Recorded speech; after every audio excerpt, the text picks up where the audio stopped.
So good morning, Wellspring, here in the sanctuary and those of you out in Zoom land. I heard that Zoom land sounded silent, so I'm speaking loudly for you. Okay. My name's Vicki Avery, and I'm one of the trustees on the board. And I want to share something with you. This is February. And I just happened to see my shadow, so we're going to have another 60 minutes of service. And it starts with some announcements. So Early Birds meet Sunday mornings at 7:30 on Zoom. Link is on the weekly email. I'm getting some message from the back. What did I say? Well, I'm up at 5 o'clock, so, okay. 9:30 on Zoom. Thank you. The upcoming speakers for the rest of February.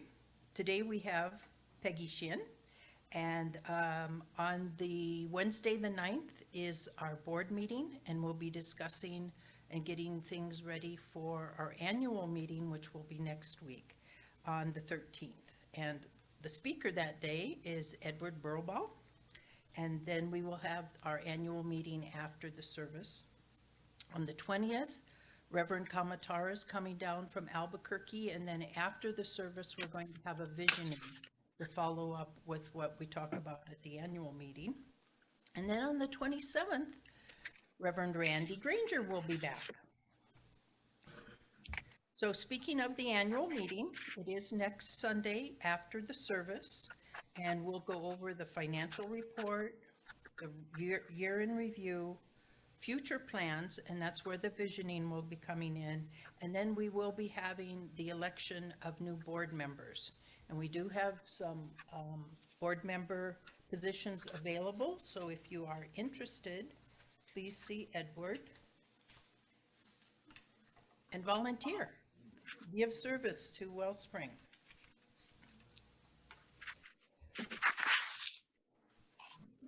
The Joe Dispenza Rewired video series will be changed from the sanctuary over to the fellowship hall, and that is on Thursdays. So tune in to this epic series as Dr. Dispenza reveals the secret formulas for rewiring your brain and building coherence with your being so that you can move from thinking to doing to being. And as a new person in a new future that you will have intentionally created. And that's on Thursdays, February 10th, 6:30 and on Zoom. And you can check with Edward to get that Zoom connection. And then following the presentation of the video, we'll have a guided meditation and/or discussion. And lastly, our prayer team remains ready to serve and to support you. You may submit a request via our webpage. Our prayer team meets virtually on Tuesday afternoons at 4:15 to pray with you. And you may consider sitting in your quiet space during that time. We know that we are one in spirit, and this energy of prayer knows no limits. So now if you'd like to get comfortable, we'll do an invocation.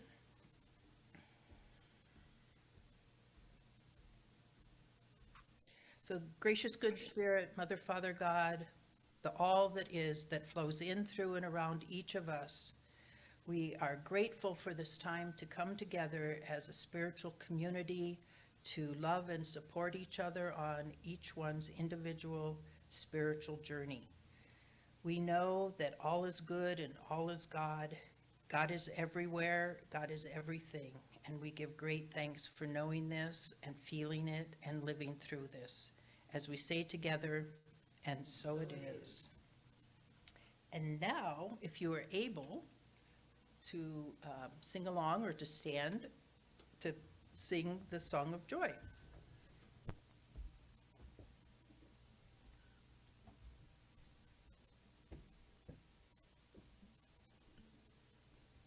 So we want to hear everybody.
feel the joy. This place is a buzz in here.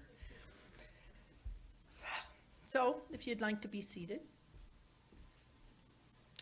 And if you would please, let's say together our vision, mission, and affirmation.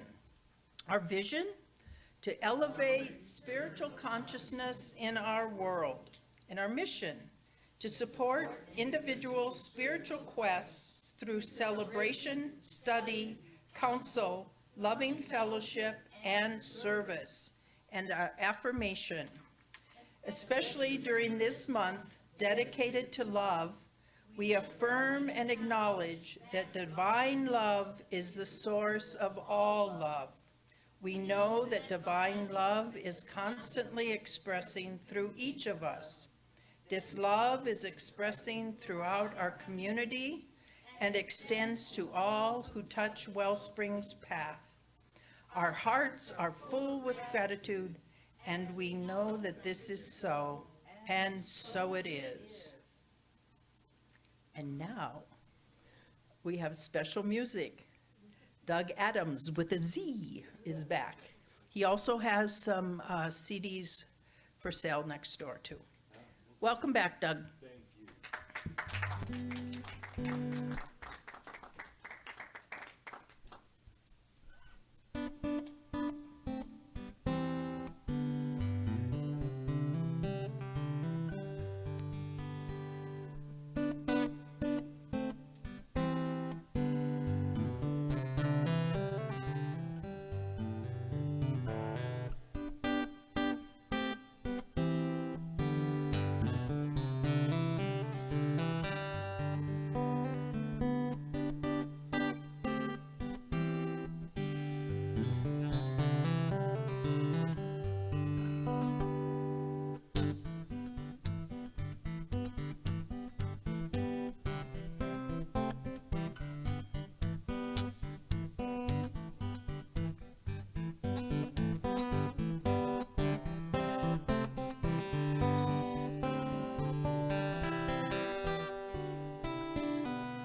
Thank you, Doug. That was awesome.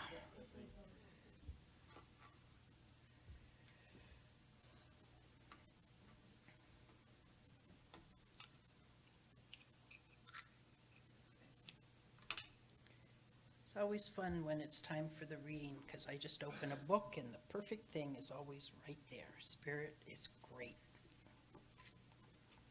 So today I'm reading from the 365 Days of the Science of Mind, and this is actually today's reading. I am one with my source. The good things we seek from life are but echoes of the true knocking at the door of consciousness. Everyone seeks an inward sense of certainty. We all seek an inner awareness of something greater than we are, something so complete that we can find completion in it, something so vast that we may anticipate exploring its nature through endless eternities. Someone has said that the soul is homesick and that it cannot recover until it finds complete union with its source.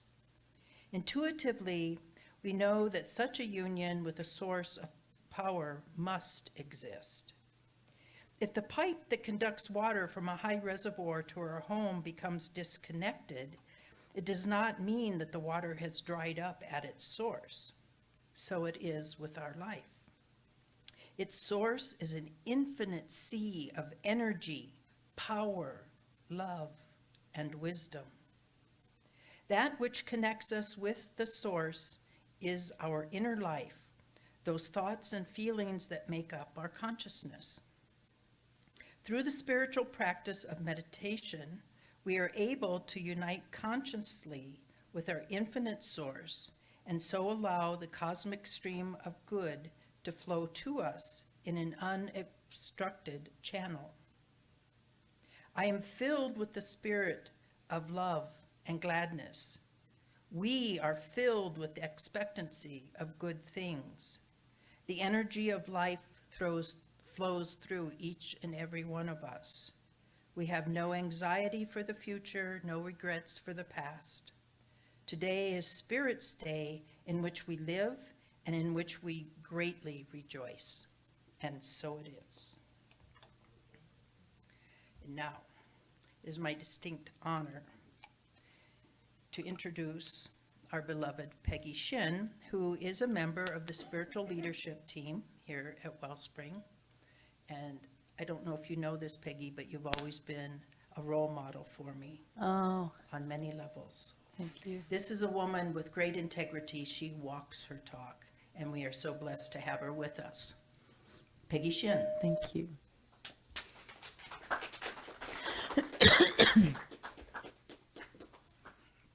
Good morning. Thank you, Vicki. I appreciate that introduction. I am a practitioner of religious science, and I have my practitioner's license in Mexico at the Center for Spiritual Living of Lake Chapala. It's actually in Ajijic, Jalisco. And I'm thrilled to be here and happy to be here in the month of February, the month of love, as we're talking about. Love, love, love. I'm going to talk today, though, about what I think is the encompassing connection to source that Vicki was just talking about, that is the fountain of our love, which is joy. So I am going to give you the title of my talk. I got to find it here now, and I'm hoping that my battery lasts. That's part of the technical difficulties we were having here earlier. Is it? I'm not so sure that my battery would last. We had difficulties with the battery with the sound system, so today is our day for recharging, right? Recharging all the batteries. So the title of my talk is Joy is the Antidote.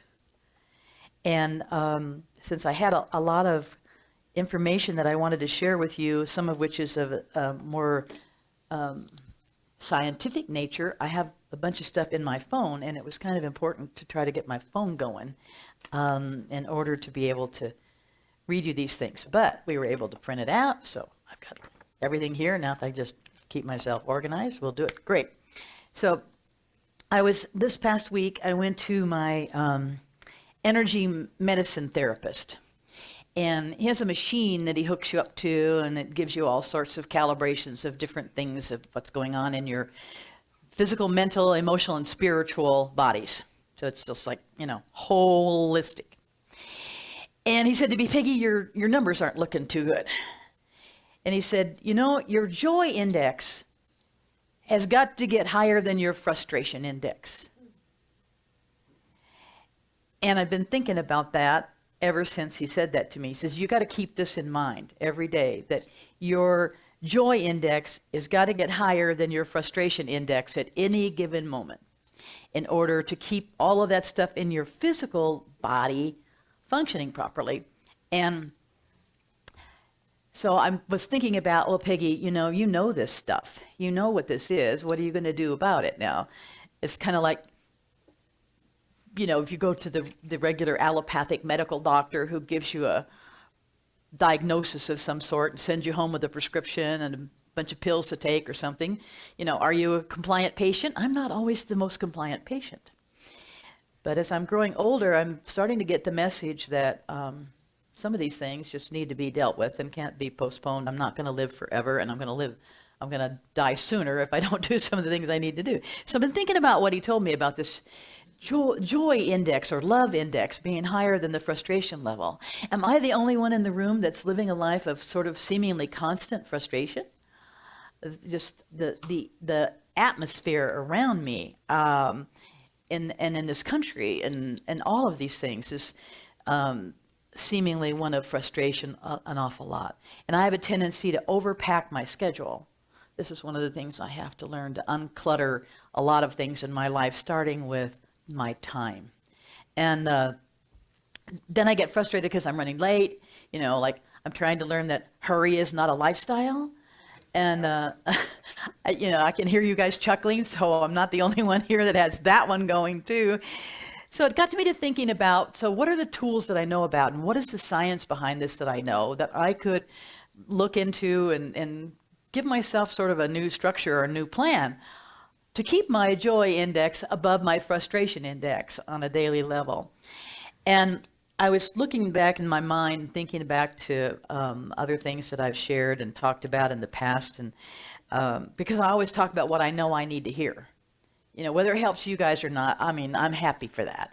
But it always seems like Spirit brings through me that pipe that got disconnected from the reservoir. I always say that I'm the faucet, I'm not the water. And if I turn the faucet off and I'm disconnected from that source that Vicki was reading to us about, then, who moved? What happened? It was me. So I'm looking at the frustration element in my life that oftentimes is connected to knowing what I know and not doing what I know. Don't know if that's typical for any of you in the room or not. But today I want to share with you some of the things that I know that I'm recommitting to doing what I know about. So this joy is the antidote when I'm looking at it from the standpoint of what he's telling me and what's going on in my physical body that's connected to my joy index not being above my frustration index. And I'm recognizing that there is so much that I know about the body-mind connection.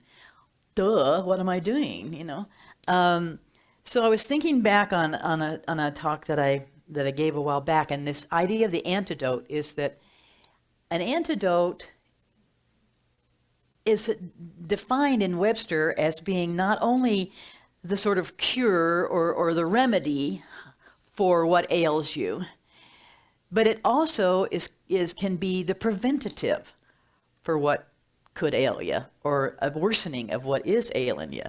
And I thought that's really cool that I chose that word. It just came to me. So I know, I talked to Vicki earlier this week. I said, I haven't got the cosmic download yet to tell you what my theme is going to be.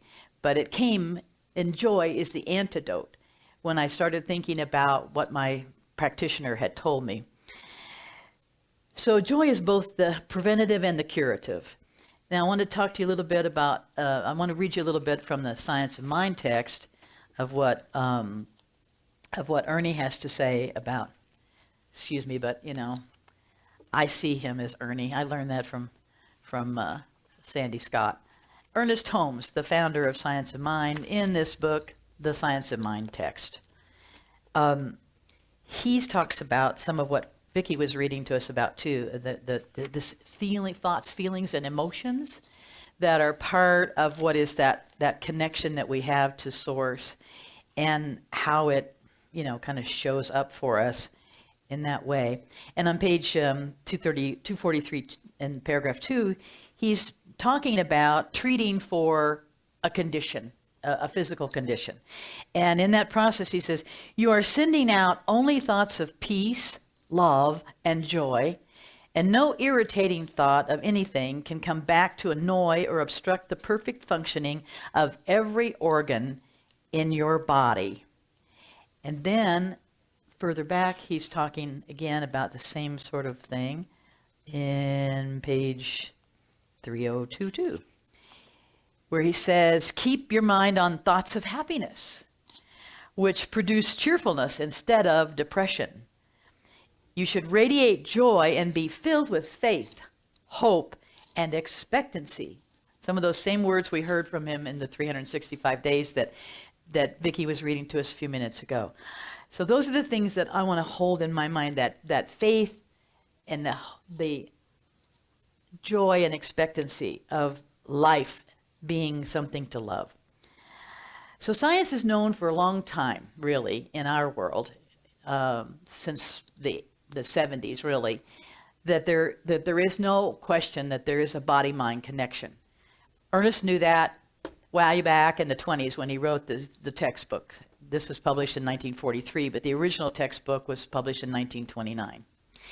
And he had an insightful understanding and a prescient kind of cosmic intuitive hit, I guess, about a lot of the things that he wrote that were way, way, way ahead of their times of what we have now proved up with science. Well, the same could be said for the Ayurvedics and the Hindus and all the ancient religions that we also rely upon through Ernest having studied them, that now science has proven these things up. So there's a gal named Candace Pert. I don't know if you all have ever heard of her, but Candace Pert is the person who actually discovered the idea of the opiate receptor, the feel-good molecule kind of a thing. And she wrote a book back in the mid to late 90s called Molecules of Emotion, Why You Feel the Way You Feel. And in there, she described her research work. She was a professor at Georgetown University in neurochemistry. And she came up with her interpretation of what she had found with the opiate receptor was that this was the definite connection of the body-mind. That what you think, what you feel, what you say, what you do, what you act out is what's being manifested or demonstrated in your body.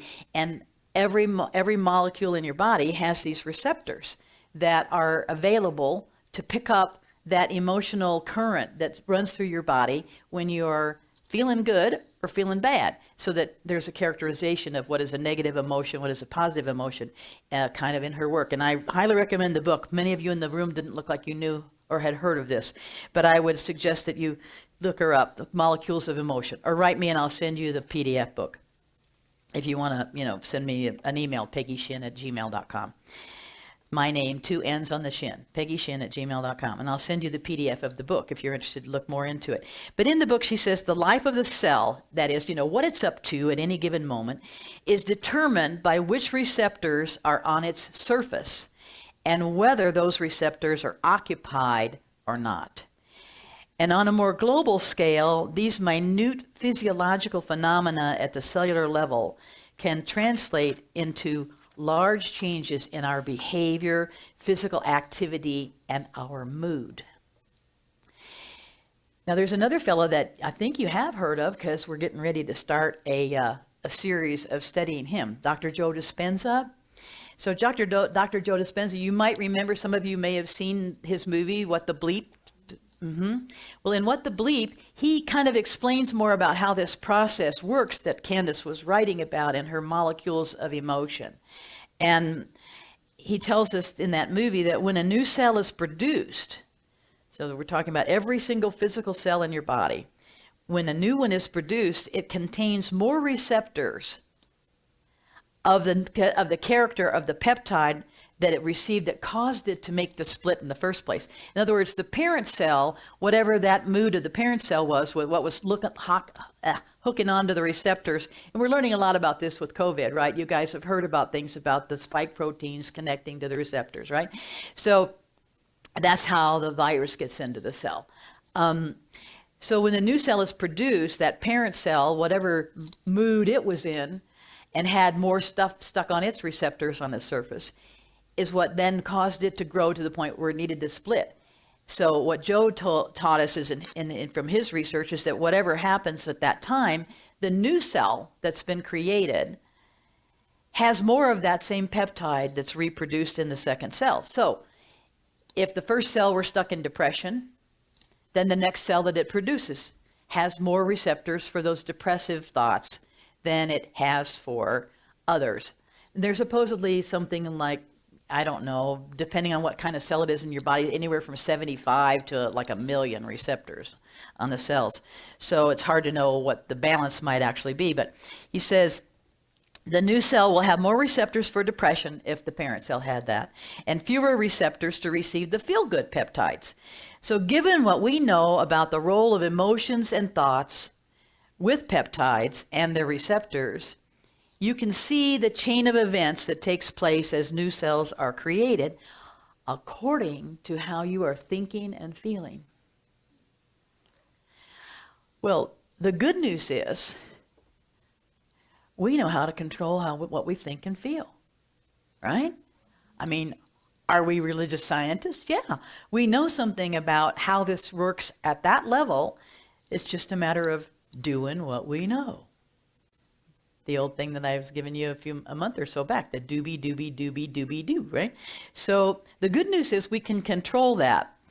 And I don't know how many of you might have seen the movie Inside Out. It's a Disney Pixar movie that came out in 2015. And these are all things that came out of talks that I've given in the past, here or there or wherever. But I talked about this movie in one of my talks, and it came back to me. Inside Out is an animated movie by Disney Pixar. And in the movie, it is all about the emotions and how they control the actions and the outcomes in our lives. And it's centered around a little girl who's not too happy about having to, I forget where, she's moving from some part in the Midwest or upper Midwest to California. She didn't know what she didn't know. You know, we'd probably all be happy to move from the Midwest to California if it were our choice. But at any rate, there are 5 characters in this animated movie, each one representing an emotion. And in those emotions, they have characterized them as joy. And then the rest of them are anger, disgust, fear, and sadness. Now, I don't know about you guys, but to me, joy is the onlyest one that's really on the positive side. The rest of these guys have a tendency to be more on the negative of what's going through your body when you have those feelings and those thoughts and those emotions that are attached to it. And a lot of what the movie is about is how joy, and it's all characterized like they're all little animated characters that are up there in the brain cells and acting, and they have all these electronic things that they're controlling and stuff. Anyway, joy sort of ends up having to try to figure out, how am I going to override all these things when they come up for this little girl? So when anger is there, or when fear is there, or when disgust is there, when she wants to spit out the broccoli or whatever, you know, those are the things that Joy has to kind of try to figure out how to recalibrate with her little machine stuff. So I really think about that movie when I think about how we have the opportunity with joy, if we can bring that level and that frequency of the joy up in our thought, feeling, action element, that we actually can dispel, transform, transmute, whatever you want to call it, these other negatives. Not that they don't belong in our lives. I mean, human beings are intended to have all these emotions. I'm not saying that they're like bad emotions. What I'm saying is that when they stay stuck in your body, or when your pipe is disconnected to the reservoir source, and it's not being channeled through you and flowed through you and out, you know, inside out, that's when we get dis-ease. So the dis-ease part of it is what I'm wanting to talk today about, that joy is the antidote for. And the dis-ease could be on the emotional, mental, physical, spiritual level, any and all of these levels, and sometimes it's on all of them at once. You know, there are some doctors nowadays that even acknowledge that cancer is a spiritual disease. And I have read, yeah, Vicky's going, yeah. I'll send you the guy's name. Anyway, if you write me and remind me to do it. So there's a book that came out more recently, you know, like within the last 10 years or so, I guess. And I don't know if any of y'all have read this one or not, but it's called Radical Remission: Overcoming Cancer Against All Odds, by Kelly Turner. And she wrote this book. She's a psychologist, and she was working as a social worker, as a therapist in a cancer treatment center, and learned about the book that Andrew Weil had written called Spontaneous Healing. And I think that was in the mid-90s or so that Andrew Weil wrote that book. Do you guys know who Andrew Weil is? Dr. Andrew Weil is the mind-body connection doctor in Arizona who's very big on plants and herbs and supplements. I mean, he is an MD, but anyway, one of his other claims to fame that I don't think too many people know about is he was part of the Harvard Psychedelic Club. Timothy Leary, I can't even remember his original name, but Ram Dass, Andrew Weil, those guys were all out there at Harvard together. So he is a Harvard graduate medical doctor.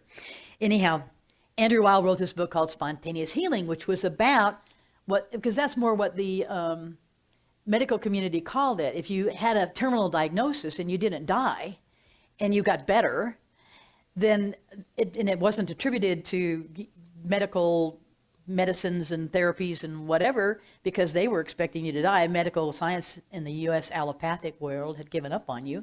So then if you survived and got better, they called it spontaneous remission or spontaneous healing. And that's what his book was titled. And she ran across this book, and she had never ever heard that anybody who'd had a terminal diagnosis of cancer had ever survived or ever really lived and, you know, gone on to have a long life afterwards, beyond that 5 years kind of thing that they talk about. So this was a real surprise to her, a real shock to her. And she was still in school, and she decided to go back and get a PhD, and she was going to work on her dissertation in this whole thing. She started tracking down, because nobody kept statistics on these things. She couldn't find any place where statistics were available that anyone had been keeping track of. So she went out to try to find people. She ended up interviewing 1,000 people who were survivors of spontaneous remission, which she then began to term radical remission. And she interviewed 75 of them, and she interviewed about 50 alternative healers, practitioners of energy medicine, this kind of thing, and ended up doing her dissertation and putting things together, which ultimately became this book that's called Radical Remission, you know, Overcoming Cancer Against All Odds. What she did in her review of all the information that came from her research, she identified about 75 elements that had been mentioned by the different people about, you know, why did they think they healed? Why did they think they got better? Was the fundamental question that she was looking for the answers to. And out of those 75, she came up with 9, excuse me, 9 things that these people had done that they all held in common, or not all of them, I should say more than the majority of them held in common, these 9 things. And that's kind of what she identified that she worked on and talking about in her book. And I want to read you the 9 things, and I want to then think about what they really are, okay? The 9 key factors for radical remission are radically changing your diet, taking control of your health, following your intuition, using herbs and supplements, releasing suppressed emotions, increasing positive emotions, embracing the social support from others, deepening your spiritual connection, and having a strong reason for wanting to live. Now, out of those 9, I'm not sure how much you can capture, you know, listening to them, but I want you to focus on the fact that only 2 of them have anything to do with the physical body and what you put into it. And all of the other 7 are about the internal work of the inside out job that is there to do, that were the real true antidote, the real true medicine that helped these people move through their terminal diagnoses. That's what it was. All 1,000 of them had been given terminal diagnoses. And only 2 of them, of the 9 factors that they mostly had in common, had anything to do with your what you put into your body, like medications or supplements or food or whatever. And everything else was from inside these 6 inches between your ears. And she writes that what she realized is that happiness, love, and joy had become, feeling those emotions had become daily habits for these people. And that was how she felt that they had become victors over cancer, even if they'd only spent 5 minutes a day in a feeling of happiness, joy, and love. So Holmes had something to say about this 5 minutes too that I'd like to read to you. I'm going to run a little bit over because we started a little bit late. I hope that's okay with everybody. If not, if you got to leave, you got to go somewhere, bye-bye, thanks for coming. He says here, under perfect action with no mistakes, he says, that's the subtitle of the cat. I'm going to speak of the chapter, capítulo. Everything necessary to the full and complete expression of the most boundless experience of joy is mine now. Know this, see it, feel it, and be it. And do this every day for a few minutes, he says.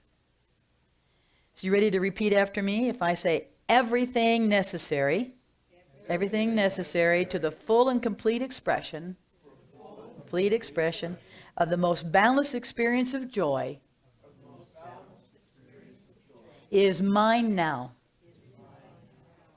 So maybe you can take that into your couple of minutes every day just to say that to yourself as an affirmation, because that's really what we see it as. It's an affirmation of what is here now that is just being revealed.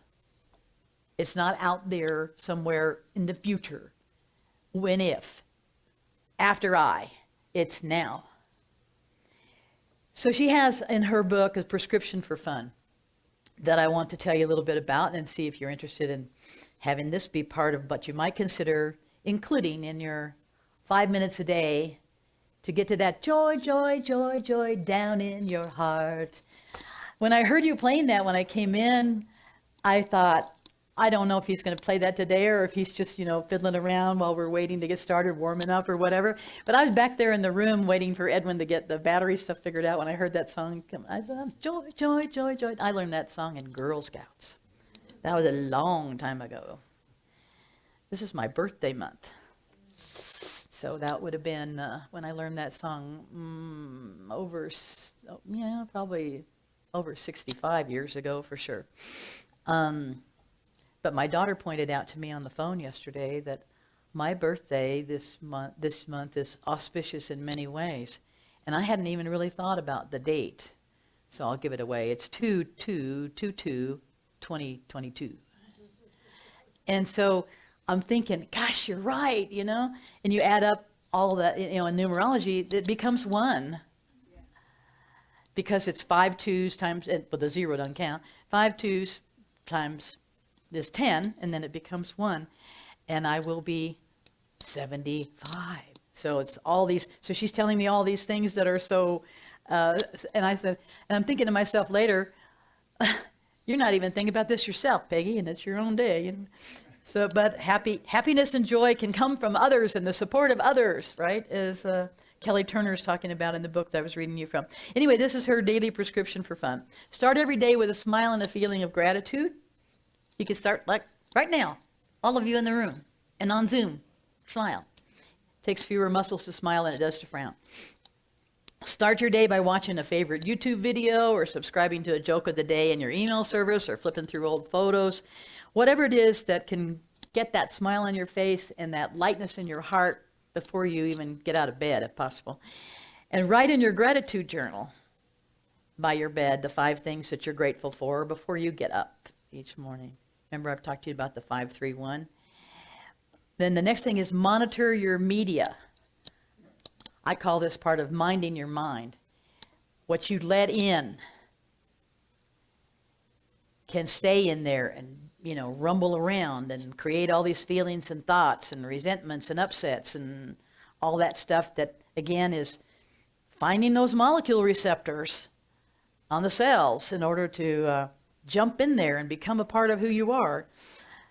So make sure that you are watching the news, or if you're bothering with this kind of media stuff, set yourself up for it by getting into the spirit of gratitude and feeling happy before you turn it on, before you pick up the newspaper, before you open your Facebook. And hold that feeling as much as you can during the process of it. And if you hear or feel something going on with what you're taking part in, practice smiling in spite of it. I have a student in one of my classes in Mexico that taught me a little something, because she said, I always try to remember that if I think of somebody I don't like, or that I'm unhappy with or upset with, or some situation that I'm upset with, that every time I think about it and I'm aware that I'm thinking about it, I smile or I laugh. And she told me she had a boss once that she didn't like, and every time she thought about the boss, she would just kind of sit there and laugh. And eventually the whole thing just sort of like dissipated for her. And that's what we need to do. Practice, practice, practice. So my idea is to, kind of almost force a smile or a laugh anytime you're aware of having a negative thought. So she says, examine your entertainment. Again, this is kind of to me, kind of like the news and stuff, is that whatever you're watching or taking part in, we don't get much chance to take part in entertainment like Doug Adams here today very often. That's nice and positive and up, if you're on the TV or whatever, you're getting some interesting stuff that's not all happy and joyous. So examine your entertainment and take a look at the TV shows that you're watching, or the Netflix or the movies or whatever, and see if maybe you need to take a little diet from the news, or a little diet from watching some of these things that get your adrenaline up, get your endorphins up, and all these things that are, we know what the hormones are. The good ones are the endorphins and the serotonin and all that, and the things that we're getting run through our body when we watch this stuff is the adrenaline and the cortisol and the fear, all the fear, that kind of stuff. In the movie The Secret, I don't know how many of you remember this one, but in the movie The Secret, they showed us clips of a woman who beat her stage 4 breast cancer by spending almost all of her waking hours of the day watching the Three Stooges and Laurel and Hardy movies from way back when. And I think about that every time when I'm talking to someone who just, got a cancer diagnosis, or Norman Cousins, you all might remember him and his book too, similar kind of thing that he did. And then she says, find fun friends. That's the triple F in here, right? Find fun friends. Take a hard look at your relationships and ask yourself, after you've been with someone, did I feel energized or do I feel drained? And if you're associating with a lot of energy vampires, rethink this thing, that maybe you want to spend less time in their company and more time in the company of those who lift you up. And then she says, get active, find activities, not including the TV or the movies or that kind of stuff, but something that's actually more action, like getting out in nature and walking and doing something that gives you joy, dancing, whatever gives you joy, that moves your body. Get active in that regard. And then every night do the check-in, that before you go to sleep each night, ask yourself, did I have at least one moment of happiness today? And part of my nightly check-in is the song that I learned also in Scouts, but it was a Boy Scout song. Have I done my daily task? Have I kept my honor bride? Can I guiltless sleep tonight? Can I have a night of sleep where I don't feel like I owe somebody an apology the next day? Or have I stayed happy as possibly as I can? Have I overcome in order to become? Those are the things that I want to ask myself at night. And if the answer is no, you don't think you had such a good day that day, and you're rehashing and rehearsing all the stuff that you didn't think went right, go back to that first suggestion and just smile or laugh. Anything that you can do physiologically at that point is where your body is moving to control your mind and get those things recalibrated to the level where your joy index exceeds your frustration index, right? So I'd like to finish with another quote from Ernest Holmes as soon as I can find it here. Got all these markers in my book that then we'll do the spiritual mind treatment and include this as a start off for the spiritual mind treatment, okay? And he's talking about in here a treatment for peace of mind. This is on page 264 at the bottom. And in his treatment for peace of mind, he has this paragraph that I contend with none and I argue with none, and I am filled with wonderful peace and light. Got my pipe connected to the source of the water. There is no uncertainty about my future. Vicki read us about uncertainty and fear also. There is no uncertainty about my future and no fear that results from my past. I live in an eternal now, capital N now, which is filled with good alone. Goodness and beauty follow me. Peace and joy accompany me. Happiness and wholeness fill my entire being with the realization of love and perfection. And so it is. Now, you ready for a spiritual mind treatment on all of this? I know that you were talking about your prayer group, and I think you're part of the whole thing, right? With Center for Spiritual Living and all of that. Yeah, so we'll just throw everybody in the bucket here and say that we are treating for everyone that is on those prayer lists that you're going to be talking about this week at that meeting, and knowing that all of their desires and requests are being handled. So right here, right now, we relax in this moment of joy and love and perfection and happiness that we are and that God is. Knowing that there is one life. That life is the life of God. That life is my life now, your life now. We are living God's life through ours. So the question is, are we giving God a good time? Are we in the joy more than in the frustration, more than in the anger, the resentment, the sadness, the disgust, the fear? Is our joy powered up to override those negatives so that we can maintain that sense of joy? And I know the answer is yes. I say yes, and I say yes for you, that we are empowered through the grace of Spirit, through the God that is our life, to focus our attention on the joy, the love, and the happiness that is the perfection of our lives. We open up to the changes, to the opportunities to change that we talked about here this morning, that bring us a greater sense of connection to Source, a better feel-good feeling about it all, that translates throughout our body, as Ernest said, to every organ of our body, every organ and every system in our body, in our physical body, is empowered by that joy. Every cell has the receptors that takes on these feel-good feelings. And we overpopulate those receptors with the good stuff. So the next cell that gets created starts off with it. And we see, we envision, we visualize ourselves, we visualize our physical body energized by the joy and the love and the happiness that we can't help but feel when we stay in the gratitude, the mindfulness, that were talked about in Kelly Turner's book that I read you.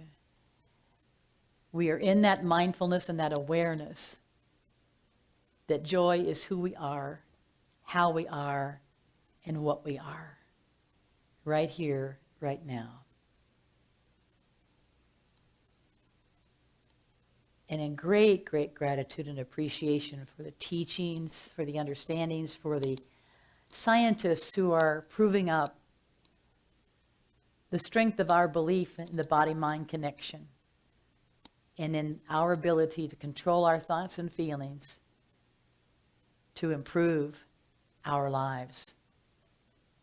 From the medicine of the apothecary within, where the antidote is joy. We give great, great thanks. And I allow these words to be released into the law, knowing that as they are spoken, they are revealed as being so. And so it is. Amen.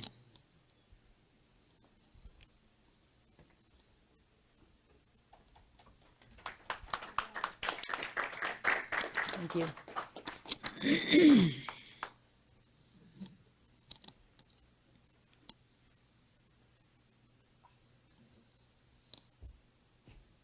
Thank you. That was so beautiful. Good job.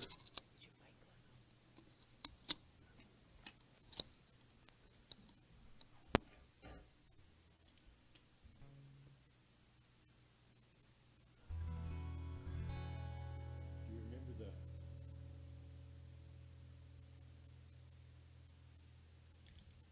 there? Do you remember Ojo Dios? Used to see him a lot. A little cross of sticks woven around with yarn. Well, this song is called God's Eye. And I just wanted to take a second to thank you for inviting me here. It's really wonderful. I really enjoy coming to here and to Wellspring, and I feel really honored to be asked back every time.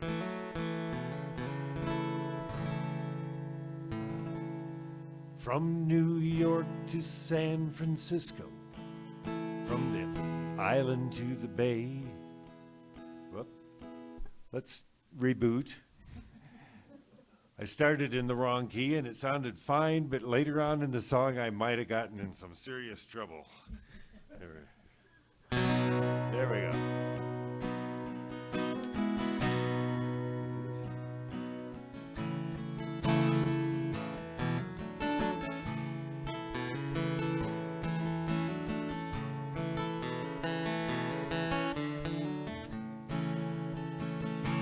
From New York to San Francisco, from the island to the bay, from Winnipeg to Juarez, taking back roads all the way.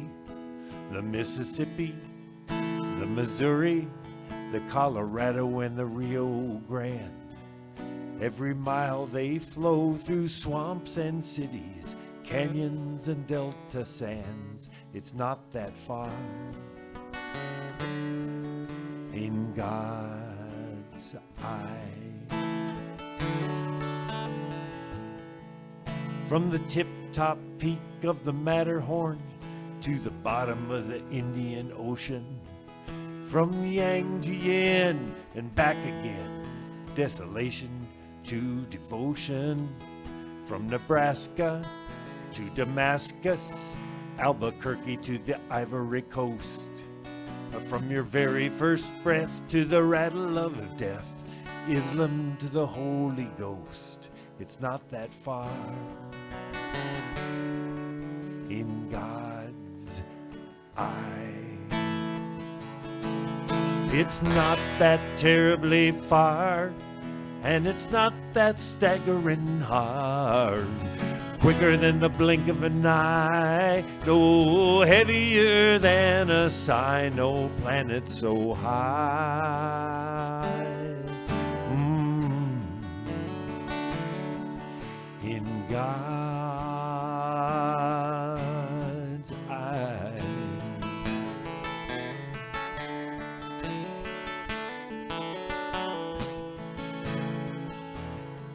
around the white hot glare of the searchlight, under the wall and over the fence. From the hour of your bottomless sorrow to your bittersweet victory dance.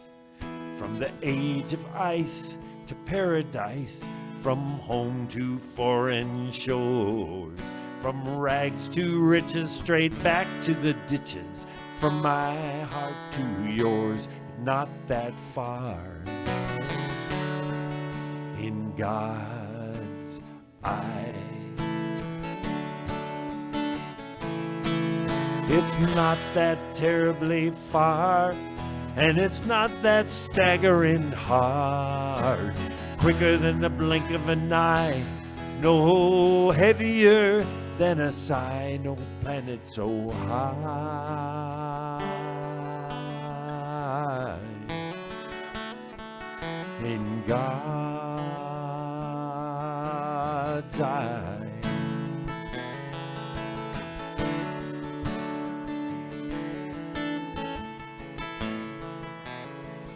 In God's eye.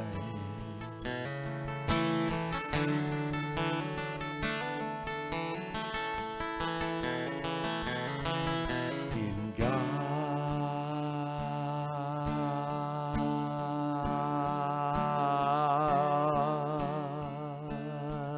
eye.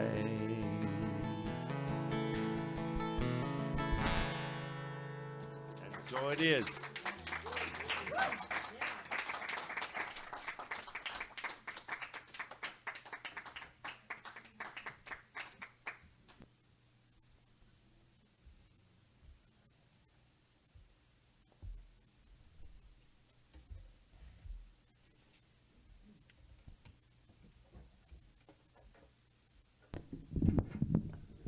Thank you, Doug. That was beautiful. And thank you, Miss Peggy. That was awesome.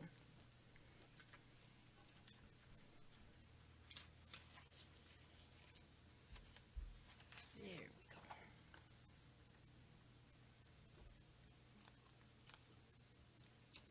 Okay. We acknowledge and receive our virtual and in-person gifts, and we had wonderful gifts here today. We give thanks, great thanks for the offerings already given and those that we will be receiving, because we know that giving and receiving are both part of one flow. We affirm that we are also part of that flow, and we bless these gifts and know that they are multiplied throughout our community. So thank you. There's a number of folks who've been involved and contributed to the production. And as we experienced today, sometimes glitches come up and the team all pulls together and we pulled it off. Great job, everybody. Lastly, stay around for the Zoom meeting after service to visit and join us in the social hall. Also to remind you that we do have our board meeting on Wednesday and our annual meeting next Sunday. So please stand and read with me the benediction, followed by our congregational song. Spirit in the midst of us is mighty. Joy, peace, and eternal life are our true nature and flow through us into the world, and so it is.